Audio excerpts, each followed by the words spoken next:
the theme of the summer solstice ceremonies, I've been working with that a little bit in preparation, is what is your medicine, is kind of like the theme of the ceremonies this year. There's a different theme every year, and the medicine is a Native American term, and it has to do with your spiritual gift. Your medicine is what heals the people.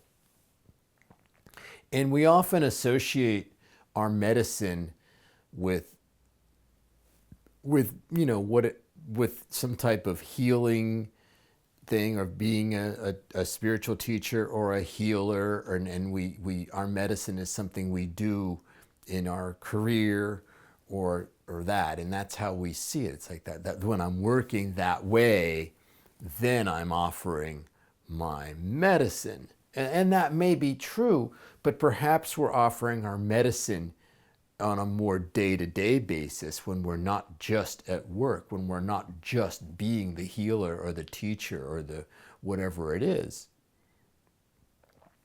And one of the ways that one of the common ways and most powerful ways that I think it's overlooked is how we respond to things. Like, we're in situations and then we respond in a certain way. And that really shows how much character we have. Like, the way we respond to things is kind of, really shows how much character, and it really shows our medicine. And how we're empowered as a human being, and how we're centered, how we're calm, how we are fluid and can, adapt. And so, I think it's very much overlooked. When I look back at the time I spent with my spiritual teacher, a lot of the things I remember are like how he responded to things. Like, because he did ceremonies, and he did, kind of Dharma talks where he spoke, and those were really cool. But I also had the opportunity to live with him a couple of different times. But it wasn't always then. It was just, even if when we were like at the summer solstice ceremonies, it would just be, we were doing cooking, or dealing with the firewood, or wood building the sweat lodge or whatever. And it was just the situations and just the way he would respond. I learned so much about myself, and how to be true to your medicine,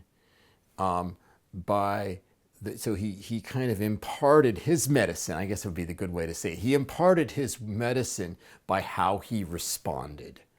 And that's what I think I learned the most from him, is in the ways he responded to things, because it was showing this powerful and this free way of responding to this really clear way to respond to things that addressed what everyone that was there, and it like uplifted them. And so that was a way that he offered his medicine. Maybe it was when he was doing the ceremony or in the role of the spiritual teacher, but I almost got more when we were just sitting there making lunch, and just the way he responded to situations and challenges and problems and that. So anyway, you get the point. So one of the best ways to do this, I often talk about it, is to find what I call your call for action, because that's a clear response. And so the idea of that is to allow the energy of the experience in. Well, as I always say, to stop pushing my energy out, and I'm this and controlling things, and like stop pushing energy out. Just stop, take a breath, and allow energy in. And allow the energy of the person in, allow the energy of the experience in, allow the energy of the situation in. And then it drops down through our chakras, our power centers, clear seeing, clarity, and then clear communication, clear feeling in our heart. And somewhere down in the solar plexus, that clear knowing, as it gets down there, it kind of, our call for action kind of ignites. We get the idea. We know what we need to do or what we need to say. We just kind of, it becomes, it's like, oh, this is what I need. This is what needs to be done. This is what I need to do. That is that ignition in just that, because it's very intuitive. It's not, doesn't just come from our brain. We feel it's like, oh, this is what I need to do. This is what the situation required. We used to call it the requiredness of the situation. This is what I need to say. This is what I need to do. And then we trust it and we do it.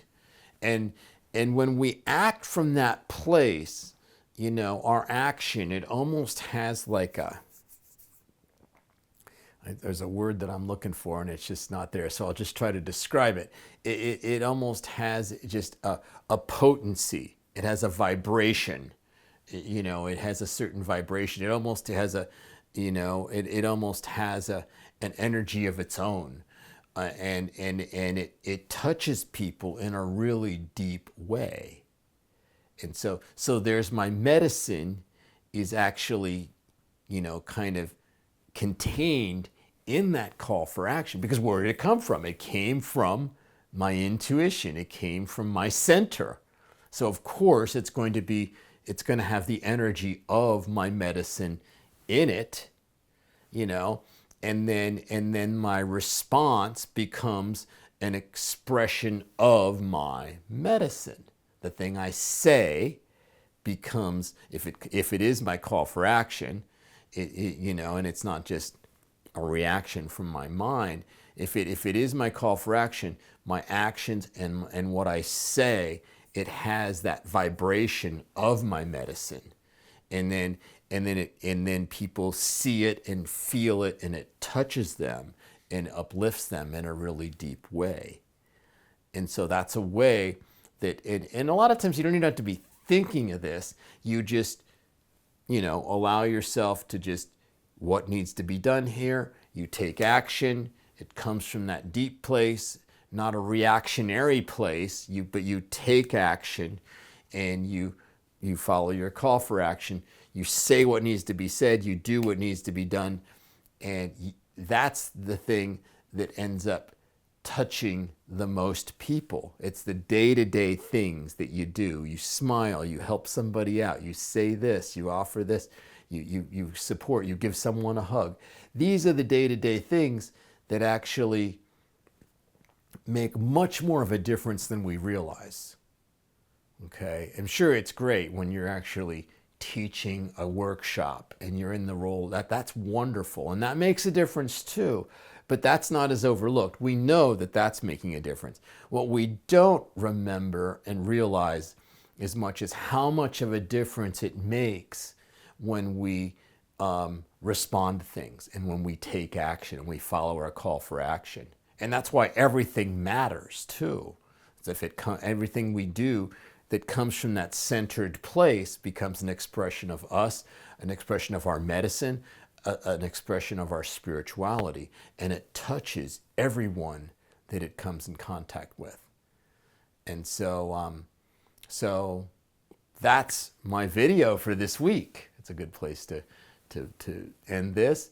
Thank you so much for watching, and I hope you enjoy your week as we get further into spring here. And so as you go through your week, just kind of think about how you can respond from that, call for action. How can you respond? Like what do you sense needs to happen here? And how do you respond from that place of knowing, that place of your call for action being ignited and trusting it and saying what needs to be said and doing what needs to be done, and then noticing and seeing, and then allowing that to touch people however it needs to. And just realize you won't always know how that is, but trust me, it's making a huge difference. And I will see you in a week.